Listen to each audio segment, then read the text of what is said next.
monster, big-time win by Andy Ruiz Jr. over Anthony Joshua, and his latest column in Sports Illustrated is all about it. Shades of Buster. Andy Ruiz shocks the world with upset of Anthony Joshua. Chris Mannix here on The Rich Eisen Show. How are you, Chris?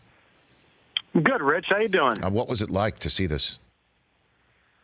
It was wild. I had one of my first, broadcasting, eat your words moments. I was sitting there, and I've done a lot of Joshua fights, and I think he's a terrific finisher. So when he put Ruiz down, and I'm sure you can relate to this, I said, Anthony Joshua is a composed and ferocious finisher. Watch this. And then he got knocked down. So, not my finest moment as a broadcaster, but certainly, you mentioned Buster Douglas, and I wrote about that a little bit. Buster Douglas, Tyson, Lennox Lewis, Asim Rahman. These are kind of moments that you remember, not necessarily where you were, but, how they unfolded. And this is one of those moments. We're all going to kind of remember this as one of the great upsets in boxing history. Well, so how did he do it, Chris? I know that he's obviously an unknown, a relative unknown who's known for sucking his gut in during the weigh-in more than anything else before this fight. Who is this guy? Well, there are some scorchingly hot bad takes coming in about what Andy Ruiz is. He's not Butterbean. He's not just some club fighter. This is a guy that Top Rank, Bob Arum, invested a lot of time and money in early in his career. He had a great amateur record, and the only loss on his pro resume was to Joseph Parker. That was in a heavyweight championship fight, and he lost by the skin of his teeth. So he came in as a pretty accomplished guy. All that being said, he was a heavy underdog for a reason, because he'd never fought a fighter that had the power that Anthony Joshua had. That's why when he was put on the deck, so many people, myself included, obviously, thought Joshua was going to go in for the finish. And Andy Ruiz showed something he had never had to show in his professional career, an ability to take a big shot, recover, and give a big shot back. There certainly are questions about Anthony Joshua's chin after something like this, but I think first and foremost, it's about Andy Ruiz's heart and his ability to recover from a knockdown. Well, and Chris Mannix here on the Rich Eisen Show. It's not. Look, it's far be it from me to question anybody's heart too. Certainly, since you just put on the gloves, and that takes heart to begin with. All that said, it was kind of bizarre how Anthony Joshua didn't completely flip out after he was counted out, and then was seen smiling, taking pictures with the guy who just beat him. Did you find his post-loss reaction odd, Chris? I found it odd, not as odd as maybe the casual observer of Anthony Joshua would. He's just kind of a very aloof guy, and he doesn't kind of fit the Mike Tyson mold of this assassin, or even Lennox Lewis or Vladimir Klitschko. He just never has fit that mold. In the build-up to the fight, at the press conference, Joshua let Ruiz try on his belts, put them on his shoulder and take pictures with them. I hadn't seen that happen before, in boxing. It just kind of fits his personality. The other part of it is, and I've learned this in the last 48 hours, he was pretty badly concussed after that. The shots he took, they left him worse for wear. So any kind of, days that he might have been in and whatever his personality was, I think the fact that he took such a pretty savage beating has something to do with it. Chris Mannix of Sports Illustrated here on the Rich Eisen Show. So just today, Joshua already with Ruiz, they're going to do it again, right? They already cashed in the rematch that happened. Yeah, Eddie Hearn, the promoter, just announced maybe half an hour ago that they were triggering the rematch clause. That'll be before the end of the year over in the UK. Over in the UK. Okay, this is great. All right, so what does this mean? Are we back here? Is the heavyweight division back? Did DAZN get in just at the right time? Because it kind of seems like we're talking about it a lot more here, Chris. It 100% does. It is. In the aftermath, people wonder, was this bad for DAZN? They had invested in Anthony Joshua, and I don't want to seem like a company shill here, but immediately afterwards, my first reaction was, this was great for DAZN. This was what this is what everyone was talking about. The YouTube clips of this have been viewed tens of millions of times, like all over social media and all over mainstream networks. You're seeing highlights of this fight with DAZN branding. I mean, a big problem I thought DAZN had, and I guess has to a degree, is that the awareness factor. They're trying to make people aware of what they are and how you can consume fights through them.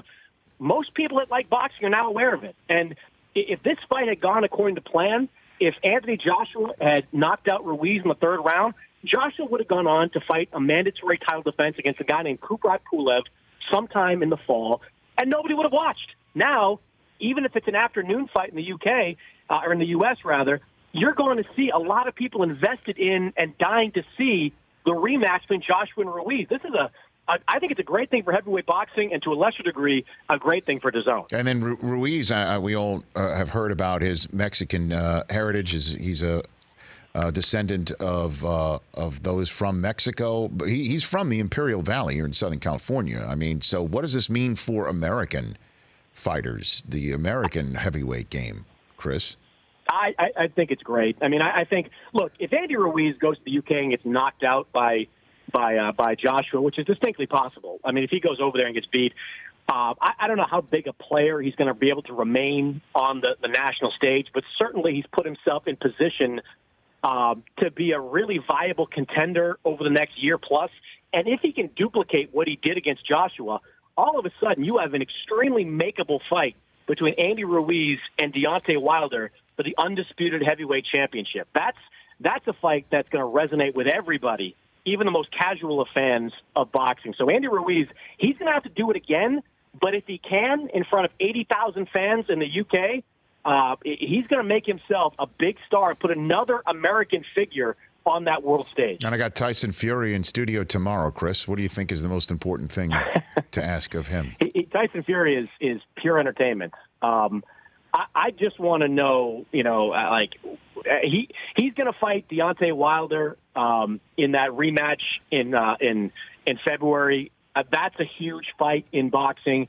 I'd like to know how he's going to fight Deontay Wilder again. I mean, he had a great game plan throughout that first fight, but he took a savage knockdown. I'm wondering if he's the same fighter after taking that knockdown. He got up, but I've seen a lot of times, Rich, where guys have taken big punches, and Deontay Wilder believes this, that they're not the same after shots like that. So I'm wondering if Tyson Fury is going to be better in the rematch or if he's going to be a step slower in the rematch. Chris Mannix here on the Rich Eisen Show. Just switching gears in the few minutes I have left with you here. The knockdown in Game 2 by the Warriors to the Raptors. Do you think that is something the Raptors can get up from, or are the Warriors so battered that this is still a series for the Raptors to take? Chris, where do you stand on this subject?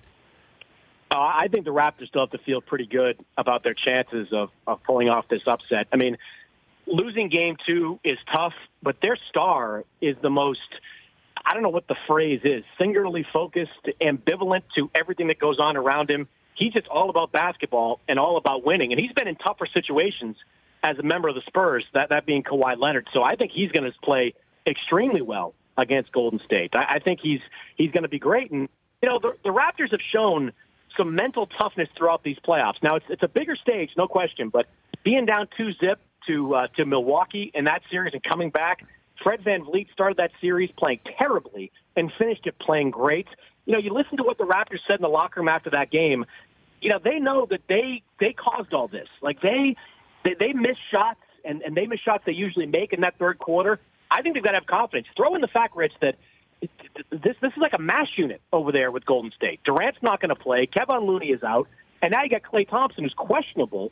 But Klay Thompson, that hamstring injury, any kind of smart coach is going to go at him and make him prove he can be out there on the floor defensively. So I'm skeptical that they're going to be able to get a lot out of Klay Thompson in that Game 3. So that's a long way of saying that this series is still very much in Toronto's way. Well, still, the only video we see of Durant is in the tunnel in Toronto, barking at Aubrey, who he and Klay Thompson were barking at Drake. When we see Durant, do we see him at all?